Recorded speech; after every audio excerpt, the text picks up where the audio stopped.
JD Vance doubles down on election denialism in the vice presidential debate. Welcome to Democracy Docket. I'm Marc Elias. And I'm Paige Moskowitz. Let's get started. You know, Paige, the big news of the day as we come out of the vice presidential debate is that for approximately an hour and a half, JD Vance was able to conceal from the American people who he was. You know, he was able to pretend that he was this reasonable Midwestern, guy from Ohio. And then the one question that he can't duck and dodge and hide from finally came up towards the end of the debate, and the real JD Vance came out. Let's show the video. This was a threat to our democracy in a way that we had not seen. And it manifested itself because of Donald Trump's inability to say. He is still saying he didn't lose the election. I would just ask that. Did he lose the 2020 election? Tim, I'm focused on the future. Did Kamala Harris censor Americans from speaking their mind in the wake of the 2020 COVID situation? That is a damning non-answer.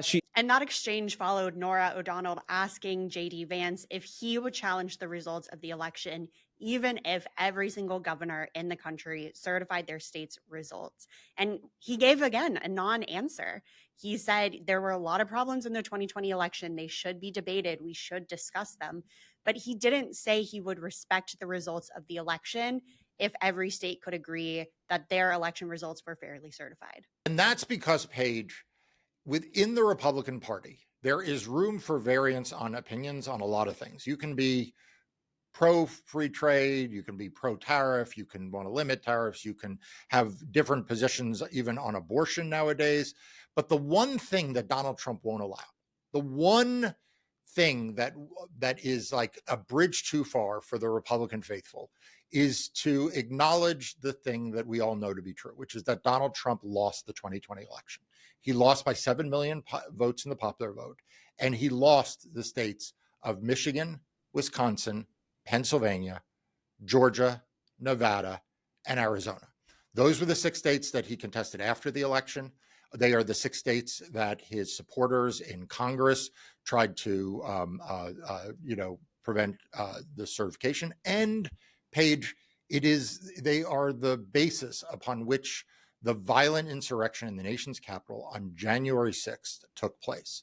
And the fact that here we are, just weeks before the next election, and JD Vance is not just unable to say that Donald Trump lost, but he also had quite an explanation for the role that Donald Trump played in January of 2021. Right. During the debate, JD Vance said it's really rich for Democratic leaders to say that Donald Trump is a unique threat to democracy when he peacefully gave over power on January the 20th.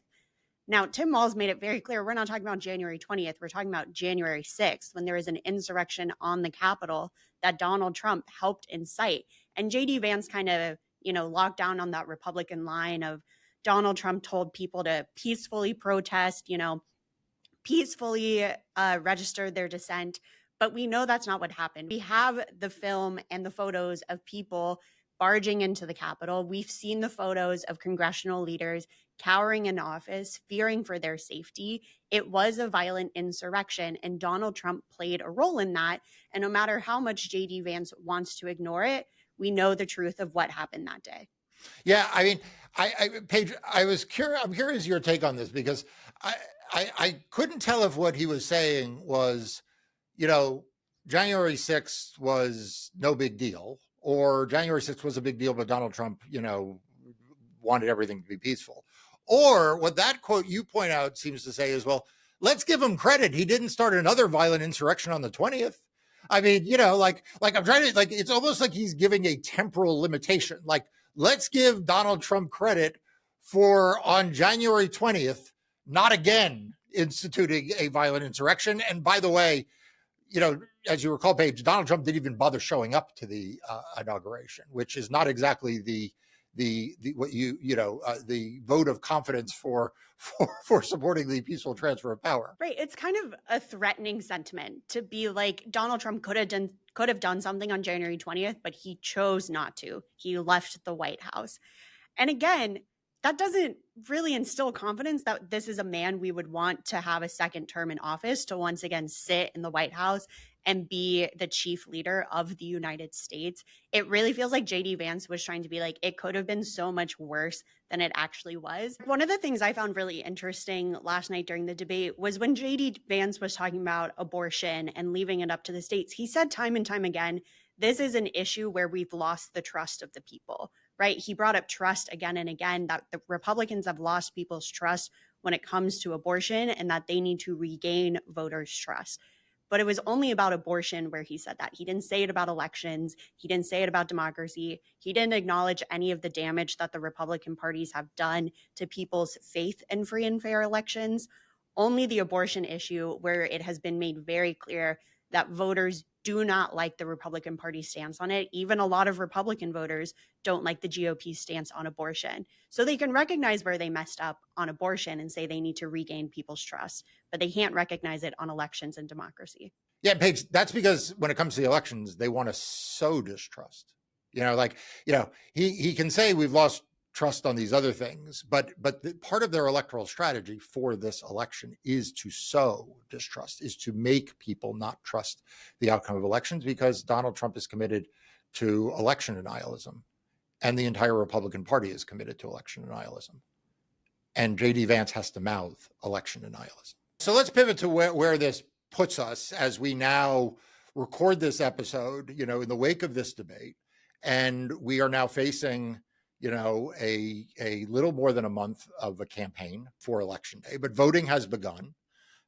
People are getting their ballots, and what is the message that people are hearing when they read that JD Vance thinks that Donald Trump didn't lose the election or is unwilling to say otherwise, and he is whitewashing it, and the entire Republican Party is defending it today. They're defending that position. And I worry that it is not just that we are setting the stage for Donald Trump to again contest the election in court after this go around, but that there really won't even be the Republican assurances that Donald Trump will concede if he loses. Remember after 2020, there was a lot of people who said, look, he needs a little time to process this. Maybe he'll file some court cases, but he will eventually come around to the right thing. And it seems to me that the Republican Party, by that answer and their reaction to it, is just sort of setting the stage that if Donald Trump loses, he will never concede the election, and they will never concede the election. There will never be a concession, no matter what the outcome. I think you're right, because we've heard Republican leaders say that time and time again. This wasn't the first time JD Vance would ask if he would challenge the results of this election if he and Donald Trump lose. Remember, he was asked a couple weeks ago what he would have done if he was vice president on January 6, 2021. And he said he would have asked states to send alternative slates of electors. We've heard from leaders like Mike Johnson say things like, we'll accept the results of the election if it's free and fair, but then never, explain what they mean by free and fair. Is it free and fair if Kamala Harris wins and Donald Trump loses, or is it only free and fair if their side wins? Yeah, look, I think the answer with Speaker Mike Johnson is we know what he means. I mean, he was given several opportunities to clarify that. I wrote a piece for Democracy Docket a few months ago saying that Speaker Johnson was the elected Republican, other than Donald Trump, most responsible for the events of January 6th. And nothing that has come out of his mouth since then has contradicted that assessment or has suggested it'll be any different in 2024. And I do want to make sure that if you have not been keeping up with Democracy Docket, you make sure you are signed up to their free daily and weekly newsletters. The link is in the show notes. You get a ton of really important information about what is happening around all of these issues and in court. And the other thing that did not come out of JD Vance's mouth, which I thought was a glaring omission, and I would have liked to see the moderators follow up on this, is why was JD Vance on the stage? Wasn't there some other guy who was once the vice presidential nominee along with Donald Trump? Right. Tim Walz was the one to bring that up. He said, Mike Pence certified the election, and that's why Mike Pence isn't on the stage, right? Mike Pence was cast away by not only Donald Trump, but really the Republican establishment for certifying the election and doing what he was supposed to do in Congress on January 6th.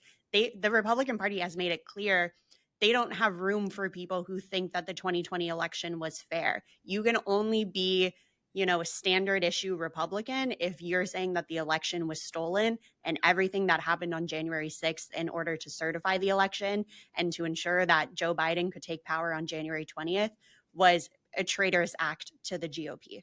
Yeah, and look, the fact is that Mike Pence, is a rock rib conservative. Mike Pence is, much more pro-life than Donald Trump, and more pro-life, honestly, than JD Vance professed to be last night, although I don't believe JD Vance. He has been an orthodox doctrinaire Republican on every issue that Republicans care about, from top of their agenda to the bottom through his entire career. He was loyal to Donald Trump on every issue. I mean, during the height of Donald Trump's craziness about COVID, he was loyal to him. During Donald Trump's craziness about international policy and foreign affairs and domestic policy, Mike Pence was like leading the cult cheers for Donald Trump. And yet when he did the one thing that he was required to do under the US Constitution, they chanted to hang him. Donald Trump didn't defend him. He vilified him. And as you point out, the Republican Party has completely ostracized him. And that is the state of the Republican Party today.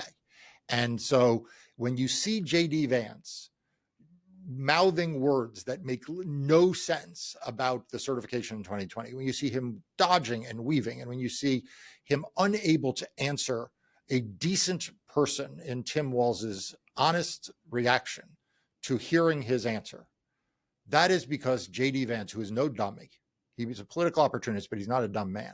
He knows that that's the one red line left in the Republican Party. He has to continue to be an election denier from start to finish.